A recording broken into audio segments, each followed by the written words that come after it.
Naglabas naman ng cease and desist order ang Transportation Department laban sa online travel agency na AirAsia Move dahil sa umunoy overpriced one-way ticket na biyaheng Tacloban. Ito'y matapos ireklamo ng isang kongresista na sumirit ito sa napakataas na 40,000 pesos, bagay na dinipensahan ng AirAsia Move. Ang kanilang tugon tinutukan ni Kyle Bulias.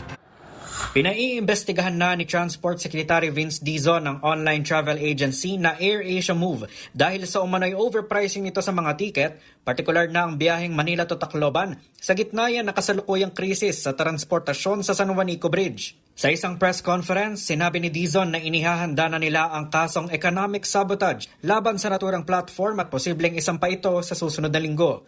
Ipinag-utos na rin ni Dizon sa PNP Anti-Cybercrime Group na i-take down ang naturang website sa Pilipinas. Una rito, sinabi ni Dizon na nag-issue na sila ng cease and desist order laban sa kumpanyang nakabase sa Malaysia. Nagugat ang desisyon ni Dizon sa reklamong natanggap mula kay Leyte 4th District Representative Richard Gomez. Ayon kay Gomez, sinubukan nilang mag-book ng ticket ng flight ng Philippine Airlines sa naturang website at lumabas dito na aabot sa 40,000 pesos ang presyo ng one-way ticket ng biyaheng Manila to Tacloban. Pero sa mismong website ng PAL, nasa higit 12,000 pesos lamang ang presyo nito, lubhang mas mataas kumpara sa AirAsia Move. Currently, these platforms only pay PAL what is the price of PAL.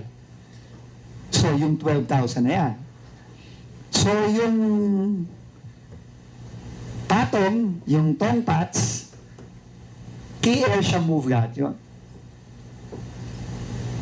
And they are doing this at a time when there is a current transportation crisis in Tacloban.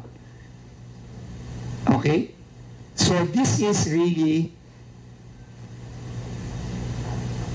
a criminal act on the part of Move It. Sa panig naman ng AirAsia Move, sinabi ni Dizon na sumagot ang naturang platform at iginiit nitong hindi sila sakop ng jurisdiksyon ng Civil Aeronautics Board dahil hindi naman sila isang airline. Nilinaw naman ng kalihim na walang kinalaman dito ang AirAsia Philippines pero iniimbestigahan na anya nila ang mga kahalintulad na insidente ng overpricing. Sa huli, binigyang diin ni Dizon ang naging direktiba ni Pangulong Bongbong Marcos na dapat maging komportable ang bawat biyahe ng mga Pilipino. Kaya naman hindi anya sila papayag na napagsasamantalahan ng mga Pilipino ng mga naturang online travel agencies. Matatanda ang may umiiral na weight limit sa San Juanico Bridge dahil sa kasalukuyang estado ng tulay dahilan para maraming biyahe ang maantala. Sa panayam ng DZRH News kay DPWH Secretary Manuel Bonoan, sinabi nitong wala pang tiyak na petsa kung kailan matatapos ang pagkukumpuni sa naturang tulay. Para sa MBC TV Network News, ito si Kyle Bulias ng DZRH, una sa Pilipinas, una sa Pilipino.